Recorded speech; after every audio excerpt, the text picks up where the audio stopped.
Hi everyone and welcome back to the India AI Weekly Catch Up with me, Sindhuja, and my colleague Jibu. Must say we're back after a short break, a short hiatus, and we're very, very glad that we're back and we have some very exciting topics lined up for you today. So Jibu, good to have you back Hi, again. I know Sindhuja. that you were Yes. out of sorts for a while. I hope you're feeling better now. So yeah, these are very difficult days, and I think I might have got a strain of dengue fever, and it was like, yay, I got dengue fever. Thank God it's not COVID. And So it's not COVID. we are living in a time any other disease is better than getting COVID. True. So it's a challenging time, and going to hospital is like the biggest nightmare you and your family can have these days, right?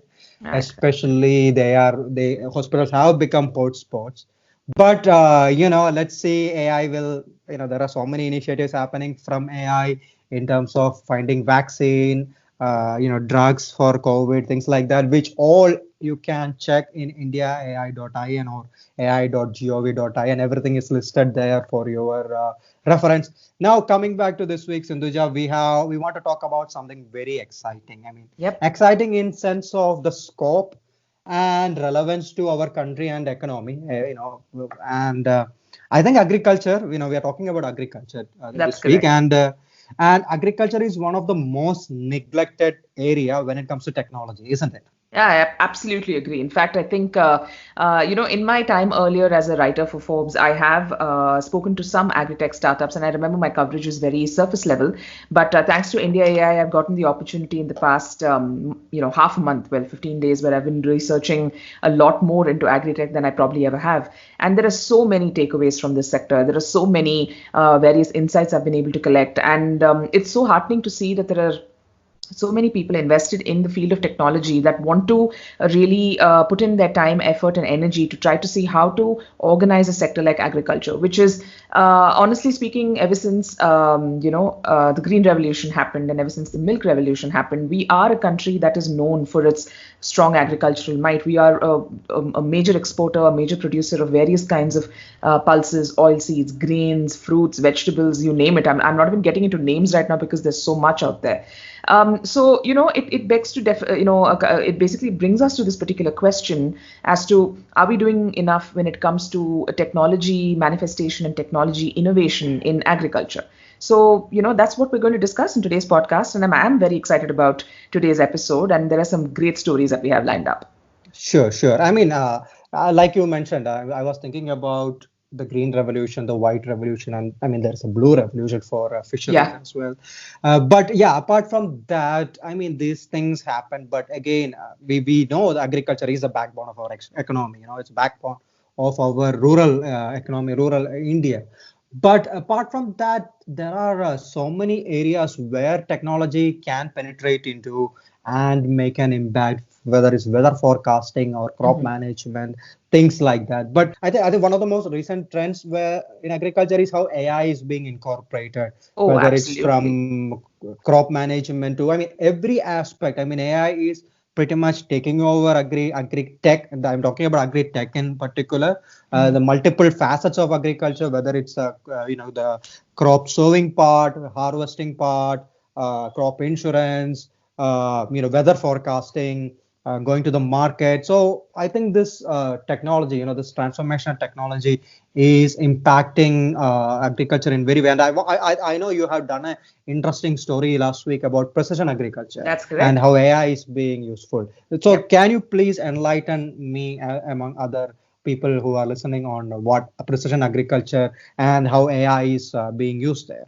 Happy to. In fact, this was the highlight of my week when I actually started doing research on this particular story, and I had less than an hour to hammer it out, thanks to deadlines that we have at India AI. But just the fact that there's just so much information out there. Sometimes it just sort of makes you wonder what is the most important. So I hope I've done justice. And to all our listeners out there, please do read the article. It's on our website, www.indiaai.in. So this particular article really talks about precision agriculture. So when I think it's kind of self-explanatory from the name itself, precision farming or precision agriculture really is about trying to find the most relevant amounts of information, providing it to the farmer, enabling him to make informed decisions with respect to crop management, with respect to understanding his yield, understanding how much water needs to go in. There are so many varieties. And for an industry, now we can call it an industry, but for a sector that has survived and thrived for so long, thousands and thousands of years, and I'm not just talking about India, I'm talking about all over the world.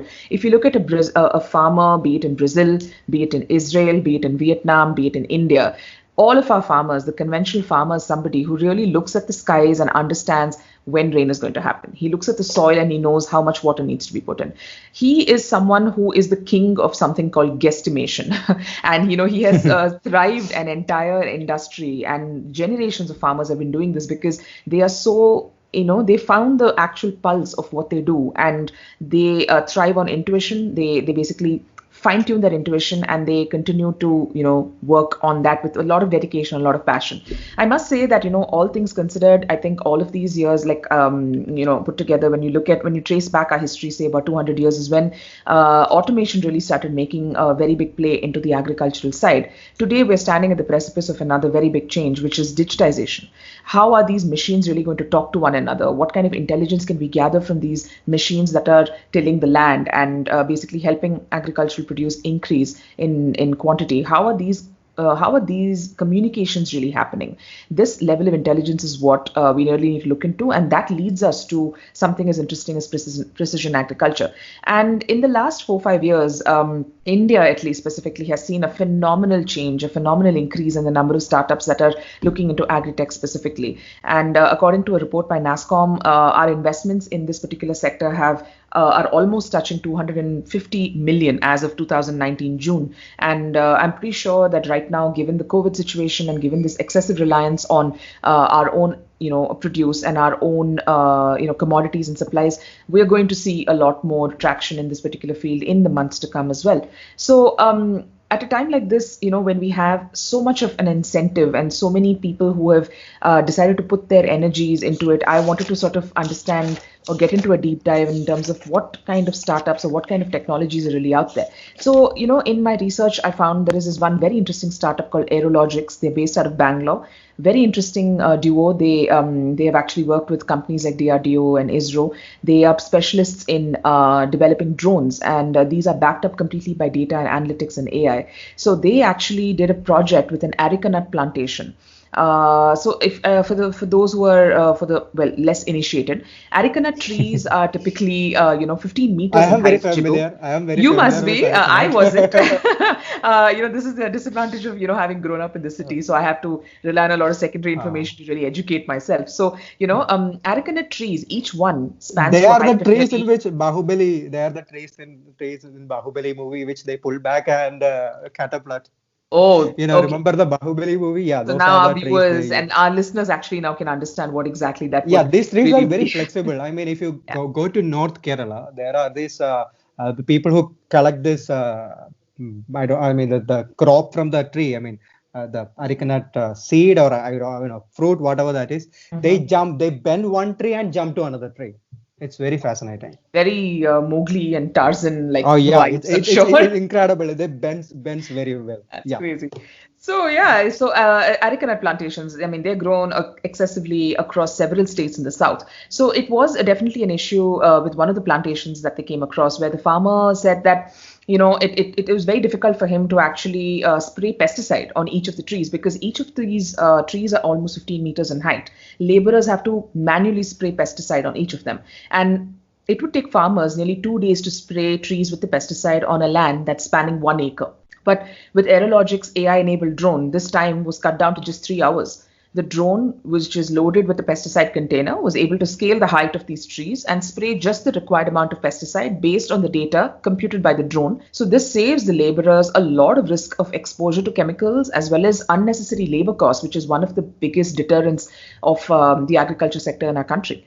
There's another very cool startup called AI Bono, and they are specifically using AI to improve yields and farmer income, specifically for a small range of perishable crops like lettuce, broccoli, carrots. These are definitely perishable, but they have huge market, especially in urban pockets.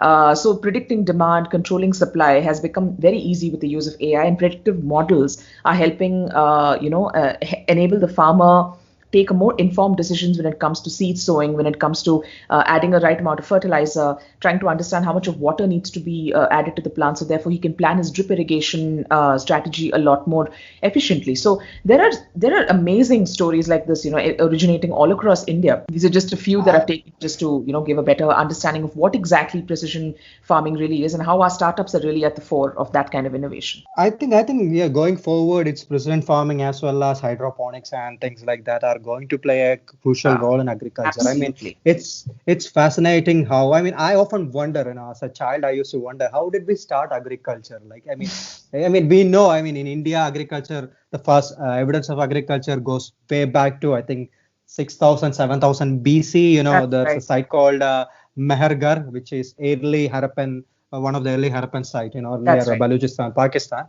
So, but I used to wonder, how did we discover, did we randomly discover that, if you put the rice seed into hot water, right? If you boil it, it's become eatable. I mean, how did we discover these things, right? How did we discover that you can take the tea leaves, put it in the hot water and they become? I mean, I wonder, did our ancestors, when checking every plant, hey, what happens if I put this in the hot water? What happens if I put this Probably, in I the think a lot of what we boiled do today water? in the kitchen and what we do at our tables is essentially a lot of trial and error. I think they just accidentally sort of found a lot of these crops and decided that it's not Yeah, really harmful or of it's course. not poisonous. So maybe it's got Yeah, some nutritional yeah, value. yeah, Yeah. and then I mean, down the years, I mean, you have to understand whether the rice or take the case of banana. There are wild bananas, right? And or come to carrot. Do you know the carrot's original color is yellow and magenta? I mean, maroon, and I do the remember ca- reading about this carrots somewhere. got Yes. the carrot got its orange color because Dutch farmers decided to give it orange color because in honor to their royal house, the House of Orange. House of So carrot Orange. got its orange color because, yeah, Dutch farmers decided to make it orange. So those things happened. These are early primitive Yeah. agriculture technology, but we are right now in a point where data and IoT. I mean, IoT is also playing a key role, has taken things to a next level. I mean, but one of the biggest challenge, Sinduja, I have seen, Hmm. it's not that we are bad in cultivating irrigation or farming. It's about the crops, right? How these crops are assessed or how these crops end up in the market. I have seen Yeah. that's the biggest challenge our farmers face, right? I mean, I think you have covered few startups in related to these areas, That's isn't it? correct. That's correct. In fact, I spoke to a very, very enterprising entrepreneur last week. His name is Taranjeet Bhamra. He is someone who embodies that whole, the return, the ghar wapasi, basically, of an entrepreneur in India. Mhm. He is someone who spent a lot of time overseas, looking into supply chain, manufacturing, procurement. So he understands the back end of how businesses really function. And he somehow left all of that and decided to come back to India and focus on what really resonated with him even when he was a student. He's actually Reminds me of the studied. movie Swadesh. It really does, yeah. Reminds me Actually, of my he's a favorite he's a movie.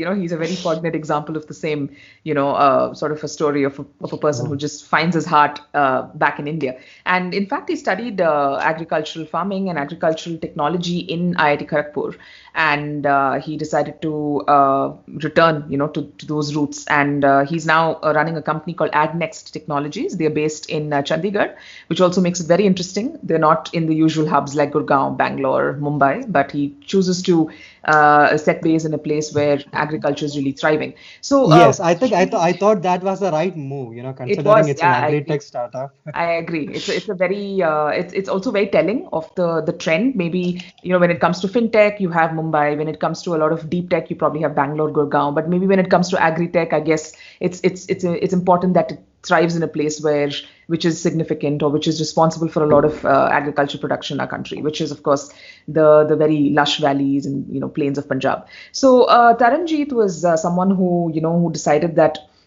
sure, he wants to work and wants to do something constructive for the field of agriculture, but it has to be data driven. And that was the premise of his company, AgNext Technologies, and he has actually built a series of products. And so he is, in fact, one of the few people in our country that actually uses something called a spectroscopy analysis for crops. So this essentially does like a proper chemical analysis. It's able to detect adulteration levels in commodities like milk. It's able to detect the adulteration levels in other, say, spices and oilseeds, which is something which is very difficult to actually do and get data out of. In addition to that, they're using extensively using artificial intelligence, computer vision, image analysis, etc., to understand and assess the crops in a matter of sometimes few seconds to probably just a few minutes to understand how good the quality of the crop really is. So this is something that is very, very helpful in two ways. It helps the farmers understand what they can do better if their quality is not up to the mark. And when it comes to the traders and procurement agencies, they can understand the gradation of quality in the crops and understand what goes where. Like, for instance, a Starbucks would be probably more interested in taking a certain kind or a quality of tea leaves because they are used to brewing a certain kind of a tea. So, procurement agencies will be able to understand, okay, this kind of a lot of tea can be sent to a company or can be sent to, say, franchises of Starbucks across the country, and maybe the rest of the tea leaves can be probably redistributed to other avenues. So once they understand what kind of quality or what kind of produce they're dealing with, they'll be able to plan their supply chain so much better. And in fact, Taranjeet is working extensively with the Tea Research Association in India, and they're actually planning to set up an artificial intelligence center of excellence where they will be working with the TRA, getting the data, which will work as a nodal agency, and try and understand what kind of problems they can really predict and preempt and essentially solve even before it becomes a massive problem in the supply chain that becomes really difficult to trace back. So very interesting work happening on this front, where there is a very pure play data driven approach to understand the root level problems in agriculture and really try to address that and then scale it accordingly. So it's clear, it's evident that a company like Agnext is very relevant. Taranjeet himself said that they're getting inquiries from outside of India as well, from countries like Indonesia and Vietnam and probably other places in the East, which are also known for their excessive agricultural production quantities, and they're also dealing with huge commodities which are to do with exports. So how can they become really smart at it? How can they understand where their quality is good and where their quality is bad and where these areas really need to be fixed? So yeah, some very interesting work happening out there, Jibo. It's people like him. I think there's a lot to be inspired by people like him, right? Who create, who are self-made individuals who go abroad, compete amongst the best in the world, learn the trade everything, and then they come back and serve to the country. That's why I keep saying Swadeshi is one of my favorite movie, and people like him needed to be given that kind of recognition and appreciation, especially. I agree. Yeah, and I remember you were talking about another startup called Agri10X. That's correct. Can you? I think you have written about them as well. So since we are covering agriculture, I want our audience to be as informed as every major player in agri-tech, AI. Absolutely. In fact, I just feel like I've skimmed the surface. We still have more to come. So in our next week's podcast, we'll have more interesting stories and more interesting insights, hopefully, on this. But let me take a stab at Agri10X. So Agri10X is actually, again, a startup which is dealing with a different kind of a problem, which is also very relevant, very, very poignant, and very difficult to address, might I add. So this is something to do with making sure that the farmers are getting the right price for their produce. Now, be it, the movies or be it popular culture, I think, there is a stereotypical image of a farmer who's basically, poor and in tatters. And he's someone who is unfortunately at the very end of the entire, supply chain. And he is someone who doesn't actually get the fair price for the produce and for the hard work that he's putting onto his fields. In fact, somebody I spoke to last week very rightly said, farmers, the only person in our country who really pays retail price for his produce and actually sells it at a wholesale price. And that's a very insightful line. It's a shocking truth, isn't it? It is. It just hits the nail right on the head and actually just sums up this entire problem that a company like Agri10X is trying to solve. So this was basically started by a gentleman called Pankaj Gode. He and his team were actually working on some blockchain related problems or use cases, they were very fascinated with the idea of blockchain and how it can be a very transformative piece of technology for various Indian sectors. But their conundrum was, where do we start? I mean, is it going to be better in finance? Is it going to be better in retail? Which industry are they going to start in? And they landed on agriculture, thinking, okay, there are many players in this particular sector, and there also tends to be a sort of an imbalance of power. When I say imbalance of power, I'm referring to the middlemen largely, who in many parts of the country have conventionally known to exploit the farmer, and as a result of which the farmer cannot really get a fair price for his produce, and he doesn't have any other alternative but to go to a middleman to sell his produce. So instead of breaking this particular chain, what they ended up doing was apply technologies and understand how to ensure that this entire distribution network, which is consensus based, is fair and free for all. So based on their, they took about 3 years to build this product, to build their entire blockchain network, and now they have more than 1 million farmers on it. And they have more than 3 million farmers on it worldwide. Million farmers are from India alone. And they are extensively working with these farmers to ensure that all of their produce is basically going to parts of the world and they're getting the absolutely right and fair price for it. So let me give you an example. A few months ago, Pankaj, who's the CEO, co-founder of Agri 10x, actually made a trip to Tripura, the beautiful northeast state of Tripura, which is, among many things, is also known for its extremely tobacco farming, and it's also known for its pineapple production as well, which is something. Okay, I didn't know about pineapple. Yeah, a lot of people didn't really know about that. So they made a trip to Tripura where they realized that there is a phenomenal opportunity, a potential for them here to actually export these pineapples to markets like the UK and the Middle East. So what ended up happening was they were studying the market prices, and they were trying to understand what kind of prices were going for these pineapples. And they realized that the farmers over there were essentially selling, the average price which was being quoted was around 5 to 6 per kilogram. Whereas traders were quoting the price to be around 15 rupees per kilo, so the Agri 10x AI engine analyzed the price to be around 15, which is, actually the price for, per kilo of pineapple. They purchased around 100 tons of pineapple and for 15 rupees a kilo and shipped them all to Dubai.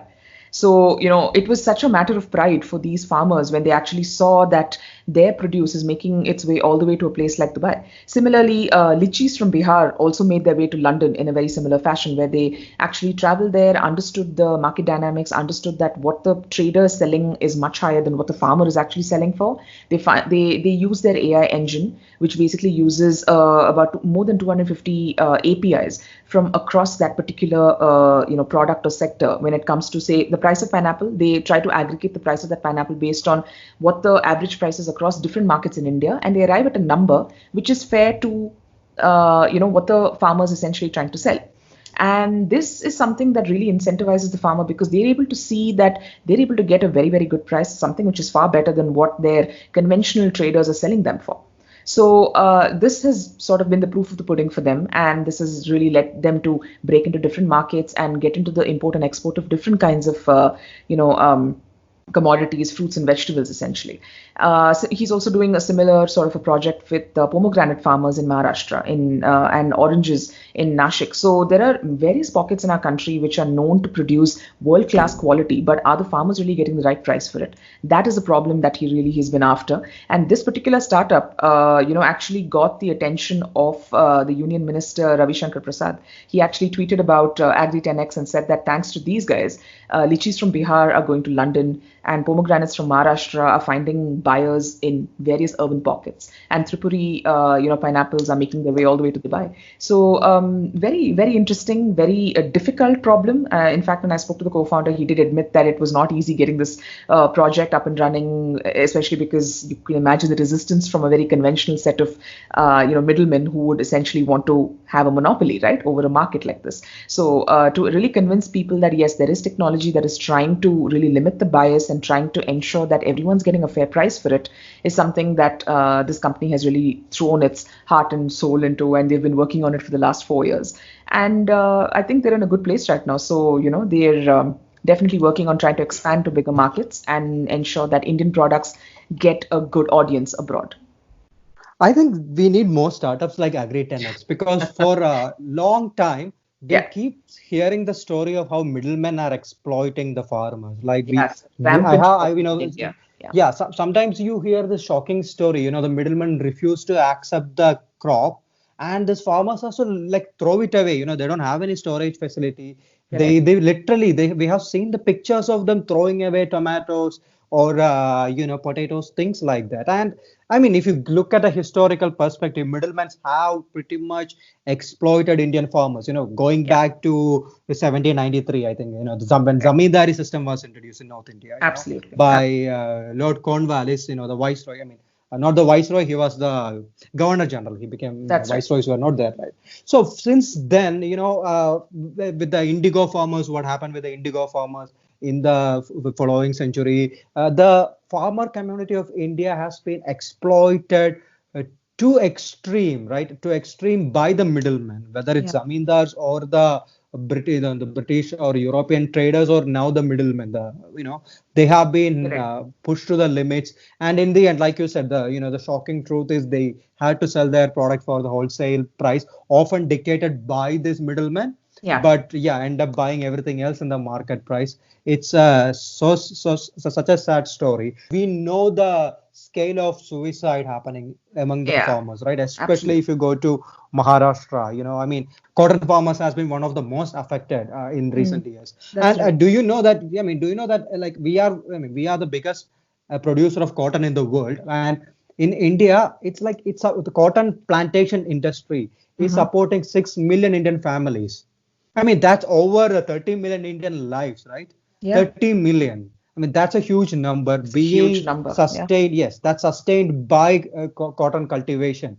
And the challenges our cotton farmers has to go through has been enormous. I mean, yeah, the middlemen are one of the issues, but now we are seeing the various challenges they are facing in terms of pests. We just saw the shocking videos of a Oh, locust yeah. flying across the Absolutely. our western northern areas of our country. But apart from that also, pest has been a very very serious problem with cotton farmers. Now I want to mention one of the notable success stories when it comes to AI being used in agriculture in India. That's Mm-hmm. like the case study of Vadwani. I mean, I know, people often, whenever I mention agriculture and AI, this is one of the most striking example. I mean, even Google allocated them a huge, I think, $2 million grant for their project. Right. So I want to mention like what happens. So normally you have pests, right? Pests can be of multiple species. The farmers use pest traps to capture them. Then they need to assess it. The farm, especially with for farmers with small holding, right? Mm. So they depend on field staff or government appointed workers to get an idea on this pest. They go manually counting the pest trapped on this trap, on putting them on paper. Then this data is sent across to experts for advice, and what is the extent of the infestation, right? According to this advice, the farmers use pesticides. I mean, we are very well aware of the harmful side of pesticides, Mm. and even farmers are much more aware of it, and they want to minimize the use of fertilizers, especially in areas like cotton farming. That's right. Now this process is cumbersome, and it's unreliable, time consuming. It's old school, century old process, right? Mm. And the assessment advice that they can generate cannot be 100% reliable. And now we have another problem faced by our farmers, that's the change in climate, right? The global climate is changing. That's right. Weather patterns are changing, and as a result, the pests are also changing, right? You are not seeing the same pest which your grandfather or grandfather has to address.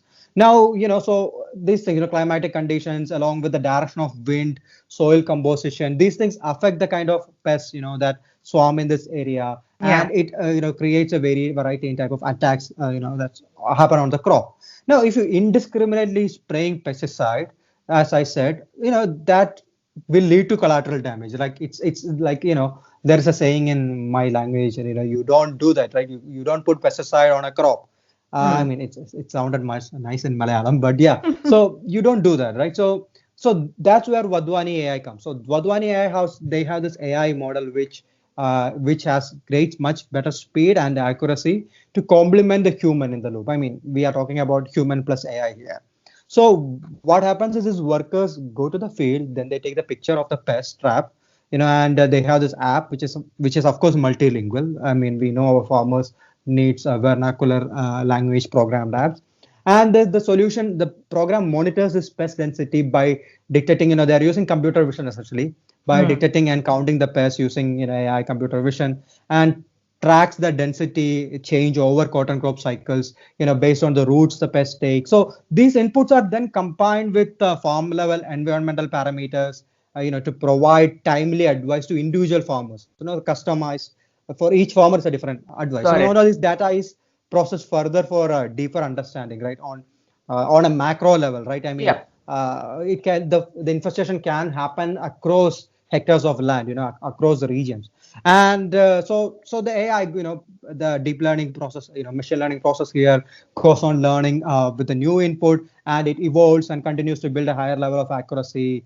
and provide this kind of inputs. I mean, this is one way we are addressing, and this has been a success story in Maharashtra, and one of the most promising case studies of how AI is being deployed in agriculture.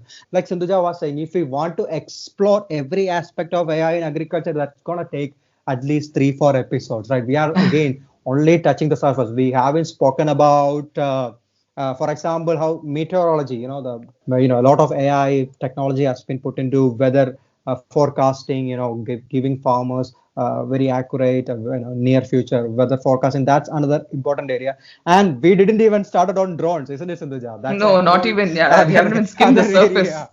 Yeah, drone Yeah. IoT, it's an all, it's a whole different area that we have in focus on. But among with the farmers, I want to speak about another thing. In case of AI, the government has been one of the biggest promoter of the technology. The government Absolutely. has been driving AI. I mean, India AI is one such example, right? The government has been looking forward to incorporating AI into many of its, national missions, whether it's Ayushman Bharat or smart city missions, digital India mission. We have spoken to many startups who have worked closely with the smart city mission and things like that. The AI startups are talking about. Now, another one area in which the government has been utilizing AI in agriculture is in terms of crop insurance program. So we all know there is a program called Pradhan Mantri Fasal Bima Yojana, That's which right. which is the national crop insurance program in 2016, and the program aims to provide a comprehensive insurance cover against failure of crops. And it Hmm. was aimed to help stabilize the income of farmers. Now, crop failures can be devastating for a farmer, and we are seeing weather patterns which are unpredictable. A flood, a cyclone, or a drought can pretty much push a farmer to the verge of suicide. I mean, all of his eggs are placed in this one basket, one crop, and we're talking about farmers which are small scale. They don't have a large amount of land where they can diversify their crops and experiment with things. They are committed to one particular crop most of the time, Hmm. and so that's where the Pradhan Mantri Fasal Bima Yojana comes into the place. Now, as per the scheme, the states would carry out a minimum of four crop cutting experiments, as an assessment method to estimate the yield of a crop during a cultivation cycle, Nice. and it's done in a panchayat level. Now, traditionally, what happens is government relied on random survey methods because they need these estimates to assess what is the economic loss as a result of a crop failure, right? I mean, how do you provide an insurance coverage when you don't know what is the amount that's been lost? What is the cost of the particular crisis? Got it. Now, traditionally, what the government used to do is they used to do, old school random survey methods to estimate the crop yield of a, location. So it is a cumbersome process, a lot of tabulation, a lot of paperwork. So that's where again AI is coming into place. The government has chosen to go with AI and machine learning technology, along with some of IoT areas like remote sensing and modeling tools to reduce this time lag for settling the claims of these farmers.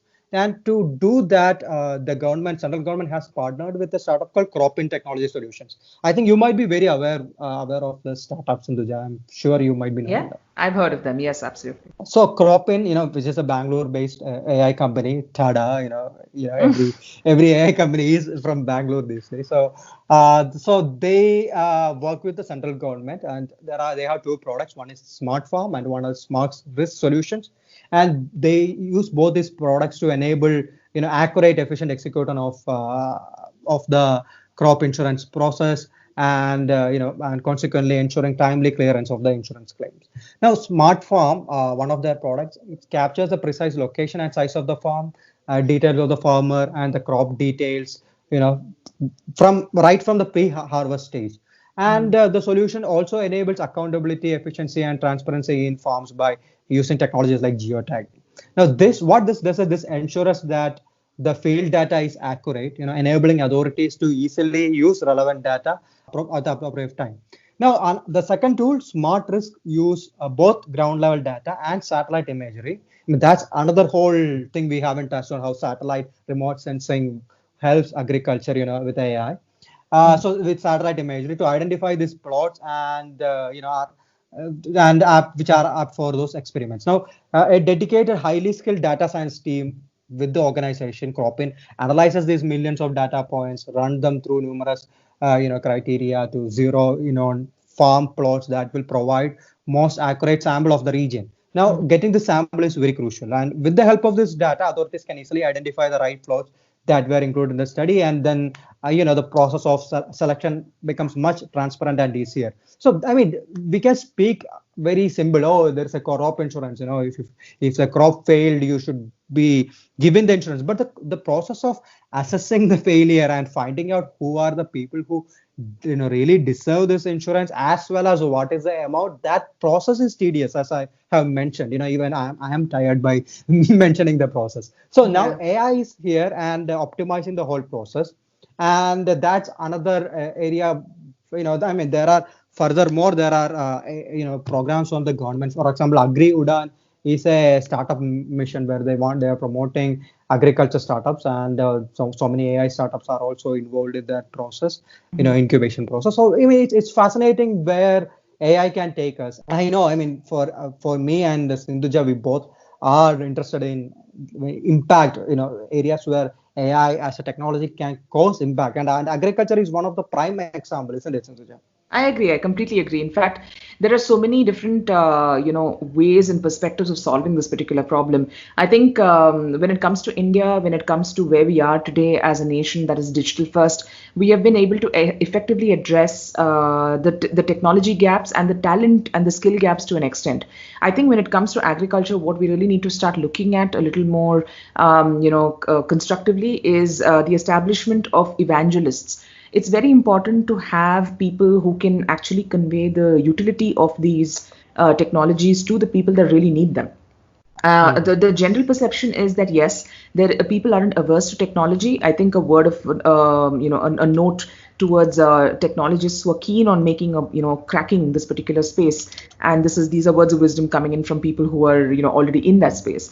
Their only mantra is build for Bharat, build for the farmer, and make sure that you're building and developing a product that actually gives them a tangible solution.